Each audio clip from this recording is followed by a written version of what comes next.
प्रधानमंत्री मोदी ने लाल किले से एक बार फिर विकसित भारत का संकल्प दोहराया।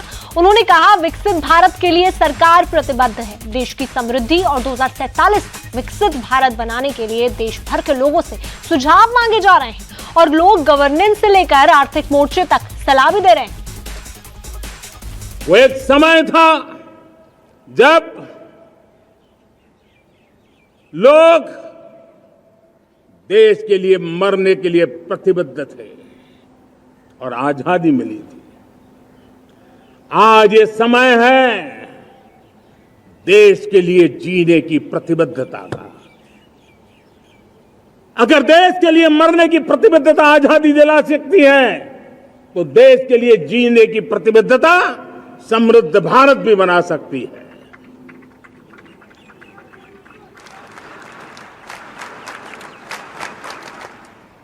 साथियों,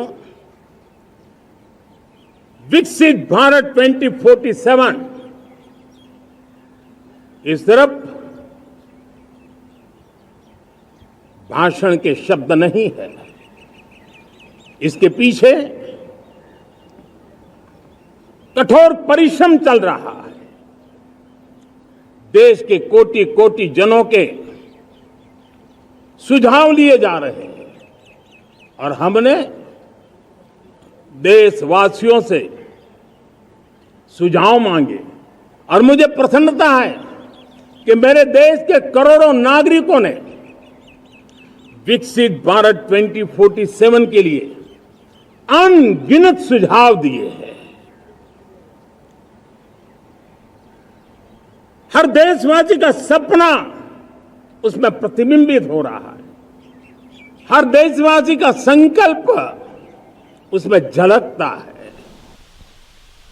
लाल किले की प्राचीर से नाम लिए बिना पीएम ने कोलकाता रेप मर्डर केस का भी जिक्र किया।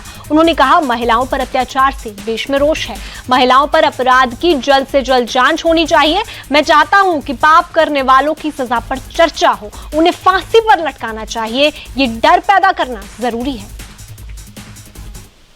फिर बार एक अपनी पीड़ा व्यक्त करना चाहता हूं। एक समाज के नाते हमें गंभीरता से सोचना होगा कि हमारी माताओं, बहनों, बेटियों के प्रति जो अत्याचार हो रहे हैं, उसके प्रति देश का आक्रोश है, जन सामान्य का आक्रोश है।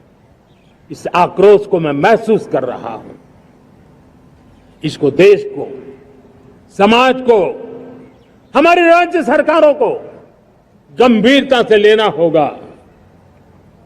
महिलाओं के विरुद्ध अपराधों की जल्द से जल्द जांच हो,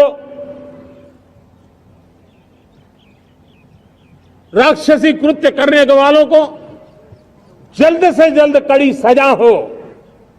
वो समाज में विश्वास पैदा करने के लिए जरूरी है। मैं ये भी बताना चाहूंगा कि जब बलात्कार की या महिलाओं पर अत्याचार की घटनाएं घटती हैं, तो उसकी बहुत चर्चा होती है, बहुत प्रचार होता है, मीडिया में छाया रहता है। लेकिन जब ऐसे राक्षसी मनोवृत्ति व्यक्ति को सजा होती है, तो वो खबरों में कहीं नजर नहीं आती है, कोने में कहीं पड़ा रहता है। अब समय की मांग है कि जिनको सजा होती है उसकी व्यापक चर्चा हो, ताकि ऐसा पाप करने वालों को भी डर पैदा हो कि पाप करने की हालत ये होती है कि फांसी पर लटकना पड़ता है। और मुझे लगता है कि डर पैदा करना बहुत जरूरी है। पीएम मोदी ने कहा कि गठबंधन की मजबूरी उन्हें लक्ष्य से नहीं हटा सकती। नेशन फर्स्ट ही हमारा एकमात्र संकल्प। हम राजनीति में कूड़ा भाग नहीं करते। कह सकता हूं, रिफॉर्म का हमारा मार्ग एक प्रकार से ग्रोथ की ब्लूप्रिंट बनी हुई है। ये हमारा रिफॉर्म, ये ग्रोथ, ये बदलाव, ये सिर्फ डिबेट क्लब के लिए, इंटेलेक्चुअल सोसाइटी के लिए, एक्सपर्ट लोगों के लिए सिर्फ चर्चा का विषय नहीं है। साथियों, हमने राजनीतिक मजबूरी के कारण नहीं किया है। हम जो कुछ भी कर रहे हैं वो राजनीति का भागा गुना करके नहीं सोचते हैं। हमारा एक ही संकल्प होता है, नेशन फर्स्ट। नेशन फर्स्ट, राष्ट्रहित सुप्रीम। ये मेरा भारत महान बने, इसी संकल्प को लेकर के हम कदम उठाते हैं। राष्ट्र को संबोधित करते हुए पीएम मोदी ने कहा, कुल लोग देश में अराजकता चाहते हैं, वे भारत से पहले अपना भला चाहते हैं। हमें ऐसी विकृतियों को समझना होगा। कुछ लोग होते हैं जो भारत का भला सोच नहीं सकते हैं। जब तक खुद का भला न हो तब तक उनको किसी का भला अच्छा नहीं लगता है। ऐसी विकृत मानसिकता से भरे हुए लोगों की कमी नहीं होती है। देश को ऐसे लोगों से बचना होगा। वे निराशा की गर्त में डूबे हुए लोग हैं। ऐसे मुट्ठी भर निराशा की गर्त में डूबे हुए लोग जब उनके गोद में विकृति पलती है तब वो विनाश का कारण बन जाती है, सर्वनाश का कारण बन जाती है, एनार्की का मार्ग ले लेती है और तब देश को इतनी बड़ी हानि हो जाती है जिसकी भरपाई करने में हमें नए सिरे से मेहनत करनी पड़ती है। इसलिए ऐसे जो छुटपुट निराशावादी तत्व होते हैं वो सिर्फ निराशा इतना नहीं है, उनकी गोद में विकृति पल रही है।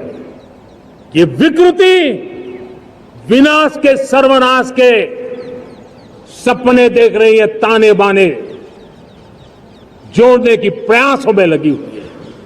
देश को इसे समझना होगा। प्रधानमंत्री भ्रष्टाचार को लेकर भी बोले। उन्होंने कहा, मैं भ्रष्टाचारियों से निपट कर रहूंगा। भ्रष्टाचारियों में डर होना जरूरी। भ्रष्टाचार के खिलाफ कार्रवाई चलती रहेगी। कुछ लोग भ्रष्टाचार की जय जयकार करते हैं। भ्रष्टाचारियों से दूरी बनाना सही होता है, उसका महिमा मंडन नहीं होना चाहिए। समाज की मनोरचना में भी बदलाव कभी कभी बहुत बड़ी चुनौती का कारण बन जाता है।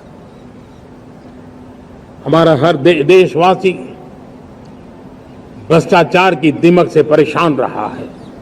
हर स्तर के भ्रष्टाचार ने सामान्य मानवीय का व्यवस्थाओं के प्रति विश्वास तोड़ दिया है। उसको अपनी योग्यता, क्षमता का प्रति अन्याय की जो गुस्सा होता है वो राष्ट्र की प्रगति में नुकसान करता है। और इसलिए हमने व्यापक रूप से भ्रष्टाचार के खिलाफ एक जंग छेड़ा है। मैं जानता हूं इसकी कीमत मुझे चुकानी पड़ती है, मेरी प्रतिष्ठा को चुकानी पड़ती है, लेकिन राष्ट्र से बड़ी मेरी प्रतिष्ठा नहीं हो सकती है। राष्ट्र के सपनों से बड़ा मेरा सपना नहीं हो सकता। और इसलिए ईमानदारी के साथ भ्रष्टाचार के खिलाफ मेरी लड़ाई जारी रहेगी, तीव्र गति से जारी रहेगी। प्रधानमंत्री मोदी ने अपने भाषण में यूनिफॉर्म सिविल कोड का भी जिक्र किया। उन्होंने कहा, देश में अब सेक्युलर सिविल कोड होना चाहिए। मौजूदा सिविल कोड एक तरह से कम्युनल सिविल कोड है। देश में सेक्युलर सिविल कोड होना चाहिए, तब जाकर धर्म के आधार पर भेदभाव से मुक्ति मिलेगी। बताऊं कि हमारे इस भाव को लेकर हम चलेंगे, हमारा लोकतंत्र भी मजबूत होगा, हमारा सामर्थ्य और बढ़ेगा और हम एक नई शक्ति के साथ आगे बढ़ेंगे। मेरे प्यारे देशवासियों, हमारे देश में सुप्रीम कोर्ट ने बार बार यूनिफॉर्म सिविल कोड को लेकर जो चर्चा की है, अनेक बार आदेश दिए हैं, क्योंकि देश का एक बहुत बड़ा वर्ग मानता है और उसमें सच्चाई भी है कि जिस सिविल कोड को हम लेकर के जी रहे हैं वो सिविल कोड सचमुच में तो एक प्रकार का कम्युनल सिविल कोड है, भेदभाव करने वाला सिविल कोड है। ऐसे सिविल कोड से जब संविधान के 75 वर्ष मना रहे हैं और संविधान की भावना भी जो हमें कहती है करने के लिए, देश की सुप्रीम कोर्ट भी हमें कहती है करने के लिए, और तब जो संविधान निर्माताओं का सपना था उस सपने को पूरा करना हम सबका दायित्व है। और मैं मानता हूं इस गंभीर विषय पर देश में चर्चा हो, व्यापक चर्चा हो, हर कोई अपने विचारों को लेकर के आए और उन कानूनों को, जो कानून धर्म के आधार पर देश को बांटते, जो ऊंच नीच का कारण बन जाते हैं, ऐसे कानूनों को आधुनिक समाज में कोई स्थान नहीं हो सकता है। और इसलिए मैं तो कहूंगा अब समय की मांग है कि देश में एक सेकुलर सिविल कोड हो। हमने कम्युनल सिविल कोड में 75 साल बिताए हैं, अब हमें सेक्युलर सिविल कोड की तरफ जाना होगा और तब जाकर के देश में धर्म के आधार पर जो भेदभाव हो रहे हैं सामान्य नागरिक को जो दूरी महसूस होती है उससे हमें मुक्ति मिलेगी। बांग्लादेश में तख्ता पलट के साथ ही हिंदुओं पर हो रहे अत्याचार को लेकर पीएम मोदी ने चिंता जताई। पीएम ने कहा, भारत को अपने पड़ोसी की चिंता है। आशा करता हूं वहां हालात जल्द सामान्य होंगे। वहां के हिंदुओं, अल्पसंख्यकों की सुरक्षा सुनिश्चित होनी चाहिए। भारत हमेशा चाहता है पड़ोसी देश शांति के मार्ग पर चले। बांग्लादेश में जो कुछ भी हुआ है उसको लेकर पड़ोसी देश के नाते चिंता होना, मैं इसको समझ सकता हूं।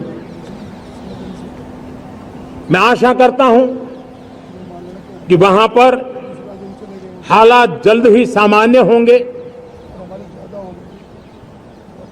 खास करके 140 करोड़ देशवासियों की चिंता कि वहां हिंदू, वहां के अल्पसंख्यक, उस समुदाय की सुरक्षा सुनिश्चित हो।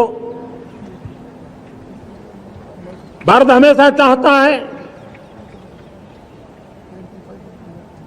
कि हमारे पड़ोसी देश सुख और शांति के मार्ग पर चले। शांति के प्रति हमारा कमिटमेंट है, हमारे संस्कार है। हम आने वाले दिनों में बांग्लादेश की विकास यात्रा में हमेशा हमारा शुभचिंतन ही रहेगा, क्योंकि हम मानव जाति की भलाई सोचने वाले लोग हैं।